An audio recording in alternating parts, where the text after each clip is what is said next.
नमस्कार, मैं कमलेश कुमार, कमलेश 1230 में आपका स्वागत है। दोस्तों, हरियाणा विधानसभा चुनाव को लेकर के 2-3 खबरें अहम आ रही हैं।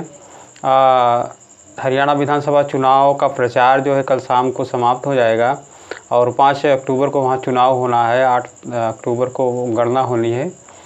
उससे पहले जो है सभी राजनीतिक पार्टियों ने अपना जोर आजमाइश लगा चुकी हैं। सब ने अपना अपना दौरा, सब ने अपनी अपनी रैली जो है कर ली है। उसके बाद जो है एक बड़ी खबर आ रही है और ये किसको फ़ायदा किसको नुकसान पहुंचाएगी। ये बड़ी खबर ये है कि राम रहीम को पैरोल पर जो है ज़मानत मिल गई है। दूसरी अहम बात ये है कि वहाँ जो है हरियाणा चुनाव में चुनाव आयोग के द्वारा जो राशि पकड़ी गई है, पैसे पकड़े गए हैं, शराब पकड़ी गई हैं, ये चुनाव में प्रयोग की जाने वाली थी पैसे और शराब जो है, उस पर भी चर्चा करेंगे। उससे पहले मैं आपसे गुजारिश करता हूं कि हमारे यूट्यूब चैनल को अगर सब्सक्राइब नहीं किए हैं तो सब्सक्राइब करके बेल आइकन दबा लीजिए। तो सबसे पहले राम रहीम की बात करते हैं। साध्वी यौन शोषण केस में सज़ा काट रहे जो है डेरा सच्चा सौदा के प्रमुख जो है राम रहीम पोलिंग से ठीक पहले पैरोल पर जो है बाहर आ चुके हैं। कांग्रेस इसके खिलाफ चुनाव आयोग गई थी, लेकिन उसकी आपत्तियां दरकिनार कर दी गई। राज्य के 2 दर्जन से ज़्यादा सीटों पर जो है डेरा सच्चा सौदा के प्रमुख जो है राम रहीम का प्रभाव है और वह आधा दर्जन से ज़्यादा सीटों पर रिजल्ट जो है प्रभावित कर सकते हैं। इसका फ़ायदा जो है अनुमान लगाया जा रहा है कि भारतीय जनता पार्टी को मिल सकता है। उधर अगर इनेलो और बसपा गठबंधन की बात करें तो यहाँ बहुजन समाज पार्टी का जो नेतृत्व रहा है, इस बार की जो रैलियाँ रही है, आकाश आनंद भी साथ हैं, तो इन सबको मिला करके अगर देखा जाए तो बसपा भी अच्छा करने की जुगत में दिखाई दे रही है। बहरहाल भारतीय जनता पार्टी की अगर बात करें तो भारतीय जनता पार्टी अब तक जो है 150 रैलियां जो है की हैं उन्होंने, भारतीय जनता पार्टी के राज्यों ने नेताओं ने। और प्रधानमंत्री की अगर बात करें तो उन्होंने 40 रैलियां की हैं। अमित शाह की अलग से बात करें तो 10 जनसभाएं उन्होंने की हैं। और उत्तर प्रदेश के मुख्यमंत्री योगी आदित्यनाथ ने वहाँ जो है आधा दर्जन से ज़्यादा सभाएं की है। 40 से ज़्यादा केंद्रीय मंत्री और सांसद जो है वहाँ प्रचार में उतरे हैं। वहीं अगर हम कांग्रेस की बात करें तो कांग्रेस भी प्रचार में जोर आजमाइश कर चुकी है। कांग्रेस भी सारी सीटों पर अपना प्रत्याशी उतार करके सभी की उम्मीदवारी को जीत में दर्ज बदलने के लिए जो है सारी जुगत लगा चुकी है। अगर कांग्रेस पार्टी के प्रचार की बात करें, कांग्रेस ने 70 छोटी बड़ी रैलियां और प्रोग्राम किए हैं। राहुल गांधी ने 4 रैलियां की हैं और लगभग 100 किलोमीटर का लंबा रोड शो उन्होंने किया है।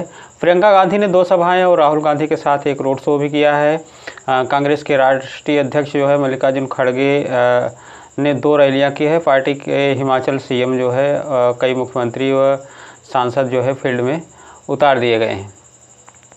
अगर बात करें वादों की तो भारतीय जनता पार्टी हो या कांग्रेस हो, ये दोनों जो है तमाम वादे कर चुके हैं जनता से और जनता इस पर कितना अमल करती है ये तो आने वाले समय में पता चलेगा।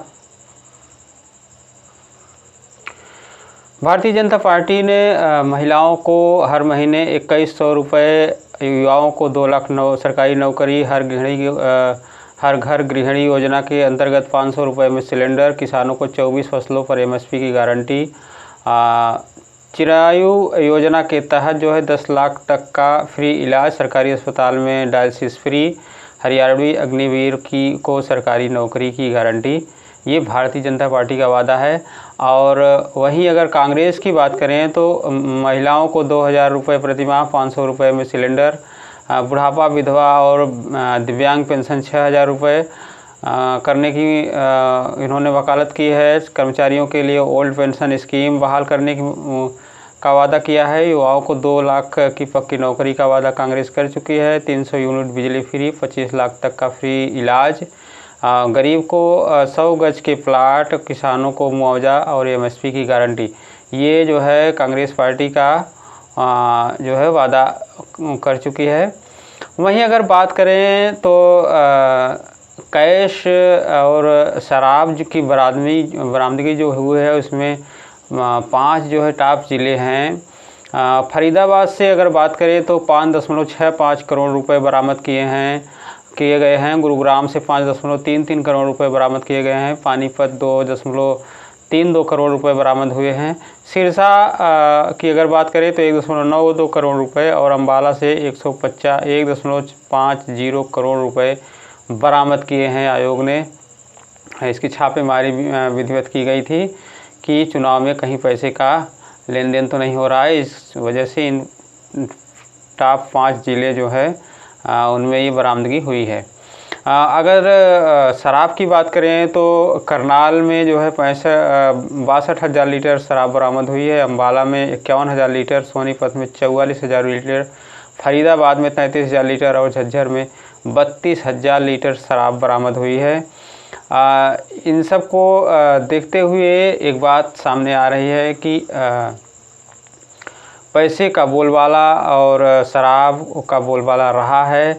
आरोप प्रत्यारोप भी एक दूसरे पर लगाए जा रहे हैं। भारतीय जनता पार्टी कांग्रेस पर और कांग्रेस भारतीय जनता पार्टी पर आरोप लगा रही है। वहीं जो है सीनियर जर्नलिस्ट मुकेश कुमार का कहना है, कुमार मुकेश जो है सीनियर जर्नलिस्ट हैं हरियाणा के, उन्होंने कहा कि राम रहीम का हरियाणा में प्रभाव है। भारतीय जनता पार्टी को भी इस बात का पता है, इससे उनको फ़ायदा हो रहा है। न्यूट्रल वोट फिर भी कांग्रेस के फेवर में जाएगा। ये जो है हरियाणा के वरिष्ठ पत्रकार हैं, उन्होंने ये बात कही है। भारतीय जनता पार्टी सरकार बिना पर्ची खर्ची ईमानदारी से युवाओं को नौकरी दी। मुख्यमंत्री नायब सिंह सैनी ने महज 56 दिनों के कार्यकाल में 126 मजबूत फैसले लिए। मनोहर लाल के कार्यकाल में समाज के हर वर्ग को सरकार की स्कीम का फ़ायदा पहुंचाया गया है।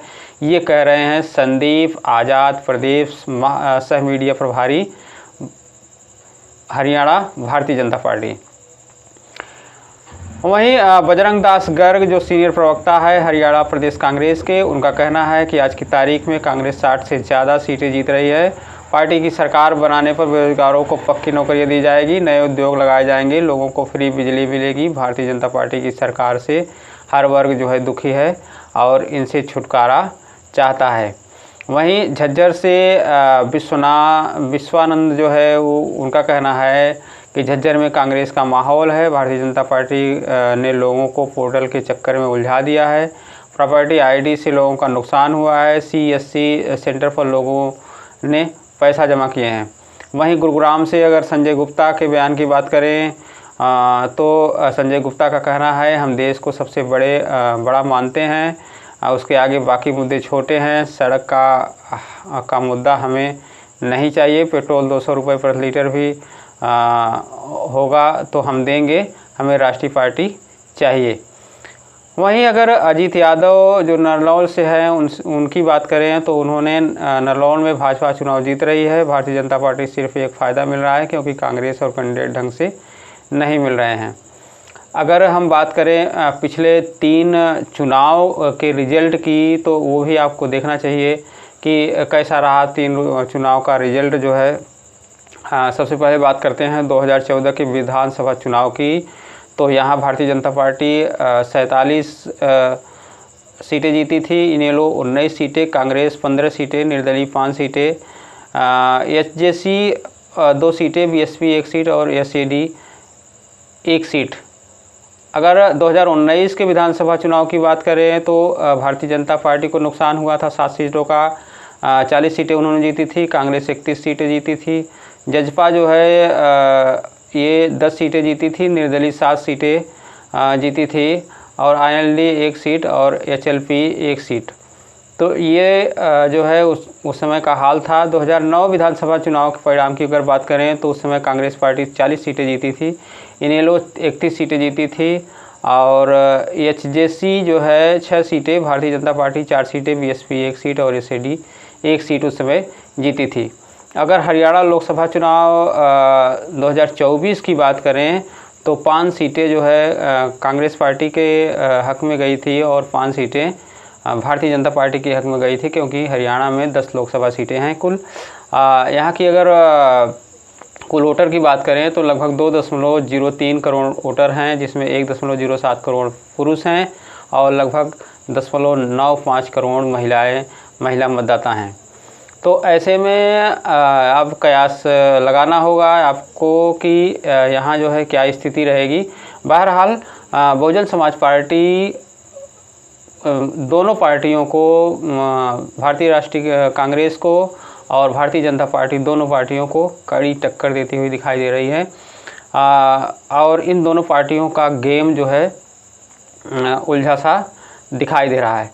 और अगर बात करें भारतीय जनता पार्टी के एक झटके की, तो भारतीय जनता पार्टी को एक बड़ा सदमा लगा है। मतदान के 2 दिन पहले जो है भारतीय जनता पार्टी को एक बड़ा झटका लगा है और भारतीय जनता पार्टी को 2 घंटे पहले जो है कांग्रेस में अशोक तंवर शामिल हो गए हैं।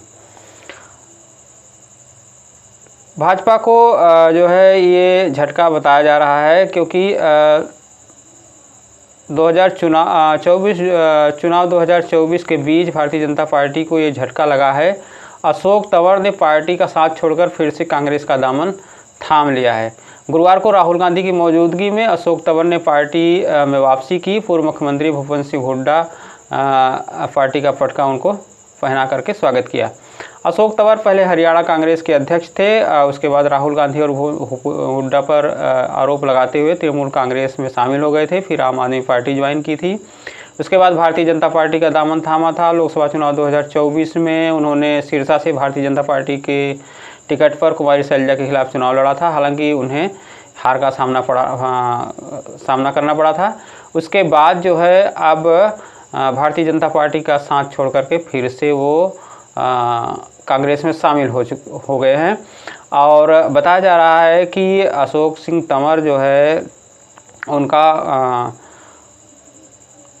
लगभग 5 विधानसभा सीटों पर उनका प्रभाव है और ऐसे में यहाँ भारतीय जनता पार्टी को बड़ा झटका मालूम पड़ रहा है। बहरहाल आज के लिए इतना ही, और यदि हमारे चैनल को सब्सक्राइब नहीं किए हैं तो सब्सक्राइब करके बेल आइकन दबाएं और कमेंट करके हमें अपनी राय ज़रूर प्रदान करें। तब तक के लिए नमस्कार।